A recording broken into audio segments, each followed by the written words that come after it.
Sailing Lessons by Scott Alumbaugh. It wasn't until I took my turn at the tiller, the morning of our first lesson, that I finally understood what drew men to sailing. I was nervous, the winds were quite strong, but as soon as I took hold of the smooth wooden shaft vibrating with the thrum of the rudder as it slipped through the water, I had to stifle a laugh. It felt like a hardwood phallus, which made everything so clear. Sailing, I saw, was fantasy fulfillment, at least for men like my husband, a manifestation of men's belief in their power over nature and other people's lives. That must be why they call boats she. I was being harsh. Of course, catty, my husband Harold would say. So be it. I had my reasons. 7 months earlier, on New Year's Eve, Harold announced he'd decided to retire in 1 year, and in the same breath proposed I take early retirement from my job teaching high school English so we could sell everything and sail around the world. Sailing the 7 seas has always been my lifelong dream, he said, taking hold of my hand, a dream I want to share with you, my lifelong love. I doubted that. The dream part. I've known Harold for more than 40 years, and this was the first I'd ever heard of this so-called dream. As to his desire to share it with me, naturally, I was touched, but I worried about what Harold didn't say. What if my answer was no? If I declined, he might sail away without me. If he felt forced to stay home, he might sail away in spirit and leave just a shell of himself behind. It wasn't like Harold to make such an important decision without discussing it with me. He had always been a compassionate man. When he was studying to become a heart surgeon, we'd relocated to Boston for his residency, but after my mother passed, he took a less prestigious position to move back to Oakland so I could take care of Dad. He was the only surgeon I knew who cared enough about his recovering patients to visit them at home. Maybe I should have foreseen something like this. Harold's workaday world meant taking command in life and death situations. As he approached retirement, how could he not fear the boredom of an uneventful life? And he did have an adventurous side, the one I'd always tempered. Like the time he tried acid. I had a good idea how he'd react, but did I try to stop him? Of course not. That's just not the person I ever wanted to be. Instead, I'm the person who jumped on his back and subdued him after he brandished a scalpel at the neighbor's cat. In his defense, the Watergate trial and the Vietnam War were both on TV every day. There was a lot of paranoia in the air. But still, the thought of crossing oceans terrified me. Every sailing adventure I'd ever taught in AP English involved madness and doom. Nevertheless, it's one thing to bring your boyfriend down from hallucination. It's quite another to stand between your husband and his dream. So I told Harold, yes! He was so grateful. Excitedly, he laid out his 15-month plan. We'd take sailing lessons over the summer when the winds in San Francisco Bay were strongest, culminating in a shakedown cruise out the gate to Drake's Bay via the Farallones, where you may recall Humphrey van Weyden awoke to find himself in involuntary servitude to anyone? Seawolf. Wolf Larsen! In the meantime, he'd research cruising yachts and equipment, sailing destinations and routes. We'd make our purchases over the following winter, outfit the boat, and be ready to cast off that spring. My task was to aggregate our holdings so we could liquidate our assets. When I thought about that word, liquidate, I pictured tossing everything we had into a cauldron and boiling it down to a potion. We'd pour into the ocean and conjure a 40-foot boat. Also, we could sail about a little and see the watery part of the world instead of watching our grandchildren grow. When we arrived at Berkeley Marina for our first lesson that breezy July morning, the air was cold, the sky an unwelcoming gray. The school sat at the end of a jetty, and to get there, we had to pass through a boatyard full of grimy men working on scum-covered boats. Ragged seagulls circled over the yard like vultures, fighting over scraps of food and pieces of trash. The rip-rap stank of sea spawn and sea wrack. Apologies to Joyce, but to my ear, words too literary for the stench of littoral putrefaction. The school was nice enough, clean and fresh-smelling inside, adorned with kitschy nautical decor, rusty anchor in the corner, rope-framed knot display on the wall. Behind the counter, a young woman with raven hair, sporting a white polo shirt embroidered with the school insignia over one of her perky breasts, greeted us with a captivating smile. "Good morning, sailors!" She looked the very picture of a siren from the Indo-European route, Taurienne, she who grasps, binds, and thralls, and brought to mind Latitude 38, one of Harold's new sailing magazines, in particular the publication's Crew Wanted classifieds, through which Harold-aged men shamelessly offered free blue water passage to younger female crew. I wondered whether this temptress saw Harold as a potential free ride to the South Pacific. Rather than flirt, however, she comported herself well, making eye contact with me. "Is this your first class with us?" I nodded. "Awesome!" She took our names and invited us to wait in the second-floor clubroom. Upstairs, the giddiness was palpable. The air filled with chatter and laughter of people excited to sail. A Bob Marley song played overhead, warming the chilly classroom with a Caribbean vibe, reminding me of the days before most of these people were born, when reggae and pot went hand in hand. For medicinal purposes, Harold's pre-med friends would joke as we passed around a roach clamped in a hemostat. Some joke, these days everyone I know who smokes pot only does so for medicinal reasons. You probably think I sound like a druggie. Not that it's anyone's business, but I haven't had any interest in drugs since Gerald Ford was president. Though I will say, if I ever have to go under chemo, or if Trump gets a second term, all bets are off. An instructor approached, carrying a clipboard. He looked to be in his late 30s, just a few years older than our children. But unlike them, one an attorney, the other a history professor, he looked only nominally adult. He had unkempt hair and a loose ponytail, wore puka shells around his neck and a leather bracelet on his wrist. My heart sank. Is this what Harold aspired to? "And how are you two this morning?" he asked. "Awesome," I said, walking the siren downstairs.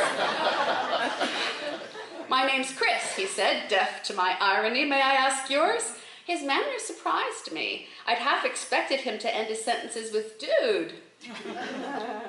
"Call me Marlowe." He scanned the clipboard briefly before the corners of his mouth lifted in a wry smile. "Is that with or without an E?" "Without," I said, rather coldly. "Like Conrad's." It caught me off guard. "Correct," I said. "May I ask what you do, Marlowe?" I glanced at Harold. "I'm recently retired." "Congratulations." I suddenly felt uncomfortable under the gaze of Chris's glittering eye. I touched my wrist, feeling for the school hour watch I no longer wore. "You must be Ishmael," Chris said to Harold. I turned away, knowing the next thing out of Harold's mouth would be, "Dr. Storm." I swear when Harold dies, he'll tell St. Peter to call him doctor. Chris shook Harold's hand. "Let's stick to first names, it's easier." He made a check mark on his roster and said, "Welcome aboard, Harold," then took another quick glance at his list. "So you're Claire." "Also without an E," I said, "like Debussy's." "Yes, after Verlaine." He smiled openly at me. "We're going to have a great time sailing together, Marlowe. Please take a seat. We're going to have a quick chalk talk before heading down to the docks." I listened while Chris drew pictures on the whiteboard, and explained the basic maneuvers we'd be practicing on the boat. Unlike most of my former students, I'd gone over the materials prior to class, so the concepts weren't particularly challenging, but like most of my former students, my thoughts drifted. I was distracted, annoyed. What idiocy causes a man to want to drop everything and sail away? What emptiness drives him to think he'll find fulfillment in the deep blue sea? Did Harold feel life was meaningless after operating on so many hearts, only to find nothing there but muscle and blood? Did he feel cheated after all those years of giving others a second chance on life and decide he deserved one himself?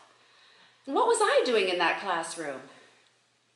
I'd accepted that once married, the course of my life would be defined in relation to Harold, that not even the neutral Ms. in front of my name would change the fact that he'd become my magnetic north, the off-center pole by which I navigated life. But why should I have to follow him to the ends of the earth, wandering like a planet, when all I wanted was to remain fixed, like a star? After the lecture, Chris led us to our boat. It was sleek and white and sat far too low in the water. It's a J, Chris explained, a 24-foot racing slip. The same length as the Don Juan, I said. Sorry, Chris said. Shelley's boat. The one he capsized and went down with off the coast of Italy in 1822. Chris smiled. Don't worry, Marlowe, I haven't lost any poets yet. But as Chris helped us rig the boat, I did worry. The J had a curved deck and bobbed like a fishing cork, rolling from side to side whenever anyone took a step. Once we got underway, I was happy to find that the cockpit was flat and had a rectangular well for our legs, but there was nothing to hold on to except a thin lifeline that ran 2 feet up around the perimeter of the boat, a detail I didn't notice until we sailed out of the marina into the open bay. Once we were clear of the breakwater, Chris gave Harold the tiller and told him to sail toward Mount Tamalpais, pointing to the tallest peak north of the Golden Gate. Harold veered to the right, to starboard, Chris corrected, and the wind filled the sails, pitching the tiny boat so far over I nearly fell off. I braced my legs against the cockpit wall and tried to find reassurance in the authority of Chris's voice as he stood wedged in the corner of the stern pulpit. Stern pulpit, is there no end of sailing metaphors? Waxing rhapsodic about the play of the waves, the dialogue of the wind and the sea. Harold was grinning from ear to ear. I struggled to share his excitement, the thrill he drew from the wind, his boyish desire to succeed in this simple task of steering a straight line. But whenever I looked across the brownish-green water toward the Golden Gate, I felt threatened anew by the howling wind and the phalanxes of waves marching toward our tippy boat. Is it always this rough? I asked. Chris lifted his face, as if he needed to smell the air to answer. Not this early, but the wind's got a bone in her teeth this morning. It'll be well over 20 knots by noon. The strong winds are why I picked your school, Harold beamed. You have the most challenging program in the country. No one else teaches in these conditions, and you get them every day in the summer. Just then a wave slapped the hull and a splash of cold water rained down on my head. Every day, I asked. All right, Marlowe, Chris said a few minutes later. Why don't you come back and steer for a while? I kept my eyes forward, pretending I didn't hear. I wasn't ready to skip her. I didn't want control of the boat. It's okay, he said. I'll be right behind you. Come on, Claire, Harold said. It's fun. He scrambled to his feet. Whoa, Chris said. Mind the boom. He placed a hand on Harold's shoulder. Sit down before you get clocked. It's too soon to start practicing Harold overboard drills. I wondered, maybe a tap on the head and a dip in the cold water was just what the doctor needed. I scooted back on my bottom, one hand on the deck, the other clutching the lifeline, which felt more like a clothesline. It wiggled so much. Once I was situated, Chris handed me the tiller and told me to continue toward Mount Tam. That was when I felt the smooth wooden shaft vibrating through the water and thought it felt like, well.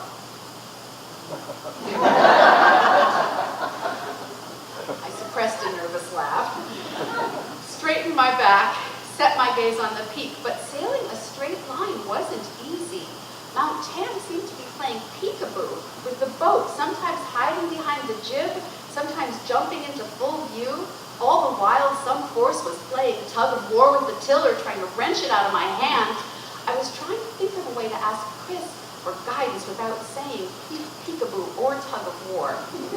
When the boat flattened and the sails started popping like firecrackers, flailing in the wind as if trying to tear themselves to shred, the boom bounced up and down, clanging and rattling so close to my head I doubled over for fear of being hit. "What's happening?" I yelled. "You're too high," Harold said. "I'm what?"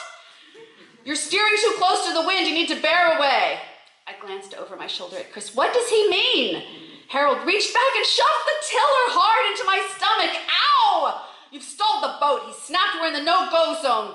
"Leave the tiller alone, Harold," Chris said. "Claire's skipper, your crew. Your job is to watch for traffic and tend the jib, not steer the boat." Just then, a gust of wind caught the sails, pitched us sideways, as if an invisible hand had reached out of the water and pulled the boat over by the top of the mast. My stomach lurched. We were capsizing. I flailed for the lifeline behind me.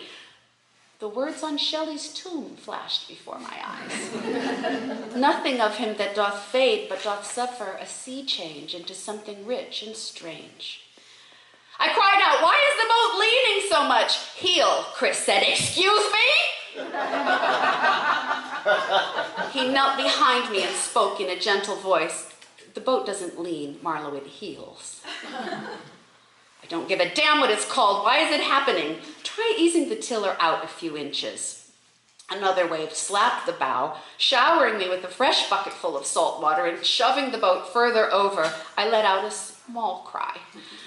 Chris put a hand on my arm. "You're fine. There's 2,000 pounds of lead at the bottom of the keel. We couldn't capsize if we tried." "Don't patronize me," I said. "Relax, Claire," Harold said. "It's only blowing 12 knots. "Well over 15, Chris said. "I think we need to reef." "The boat can handle this much wind," Harold said. "All she has to do is be more aggressive with the tiller." Oh, that made me bristle. She is sitting right next to you," I said, "and she can tell you there's too much pressure on the tiller to control it." "Maybe you need more time at the gym," Harold said. "Not helping." "It's not a question of strength," Chris said over my head to Harold. "As the wind increases, the force in the sails becomes too strong. You need to stop manhandling the boat with the tiller and restore balance by depowering the main. Think of the sails as yin energy, powering the boat by yielding to the wind. The tiller is the yang, active, positive, forceful rather than receptive." Harold snorted. "I know we're in Berkeley," he said, "but we signed up for sailing lessons, not a class in Taoist philosophy." "There's a difference," Chris said. Harold stared at Chris in a way I knew meant he was pegging him as a flake, placing him in his quack box, along with acupuncturists and chiropractors. But Chris's analogy spoke to me my entire life. I've had to absorb the blows, yield to them. What woman hasn't? And wasn't that exactly what I was doing out on this miserable boat? Learning to sail, to help Harold come to grips with his fear of aging. It was suddenly so clear. The boat was our marriage. I was the mainsail, Harold the tiller, the wind, his fear of just then. A stronger gust of wind shrieked through the rigging, pitching us over again. I gasped. But unlike a moment earlier, I knew exactly what to do, what I always do. Yield to the force, ease the sail, stabilize the boat. I yanked the main sheet downward to release it from the cleat. Once, then again harder. There was too much pressure. The cleat wouldn't release. "Chris," I said, my voice rising as the boat heeled further, "I can't. She should be able to control the boat with the tiller." Harold cut in, jabbing his finger at my white-knuckled hand. "Isn't that what it's there for? To steer with?" The gust increased. The boat pitched farther. Harold the cleat. "To help steer the boat," Chris yelled over me. "A good sailor steers by balancing the sails and using the tiller to fine-tune." The lee side of the cockpit submerged. Water rushed onto the deck. "Please," I begged, "could one of you—" "Look," Harold said, "I still don't see—" "Oh, for the love of God, Harold!" I yelled. "He's just trying to tell you that having a penis doesn't give you power over the laws of physics!"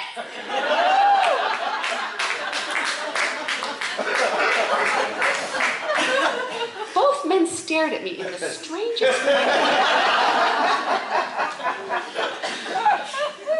"Now, if you two are finished, could we please settle this boat down?" Ours was the first boat back to the docks for lunch. As we walked toward the club room, Harold said he needed to check in with the office. Chris said he'd join us after he talked to his manager. I went upstairs to eat lunch alone. The club room was silent, but for the wind whistling through a cracked open window and the plaintive clack of the fluttering blinds. I had a headache. My shoulders and back ached from pulling. My bottom felt bruised from the hard fiberglass deck. How would I ever make it through the afternoon? I set out tuna fish sandwiches and chips on a low table amid 4 chairs, then poured coffee for both Harold and me. Just then, Harold came into the club room, his gaze fixed, his mouth set in a firm line. I watched him trudge toward me, thinking it must be news from work. Maybe they'd asked him to come in later. But when he continued to avoid my eyes, even after he sat, I realized it wasn't work, but me.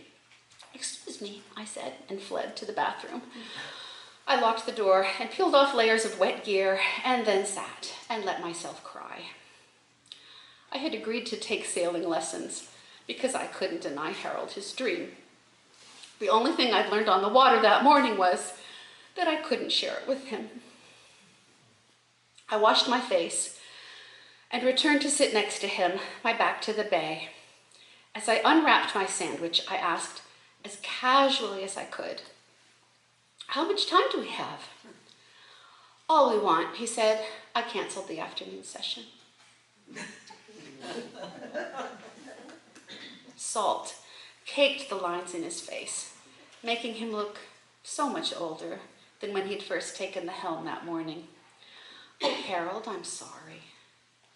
He reached out to take my hand, the way I acted. He shook his head and looked out toward the bay. I don't know what came over me. "Forgive me." He hesitated, then gave me a sad smile. "I almost called you Marlowe. Under the circumstances, maybe Starbuck would be more appropriate." Our eyes met, and I saw the Harold I knew, my husband, who would listen to me, the man I thought I'd lost to the sea.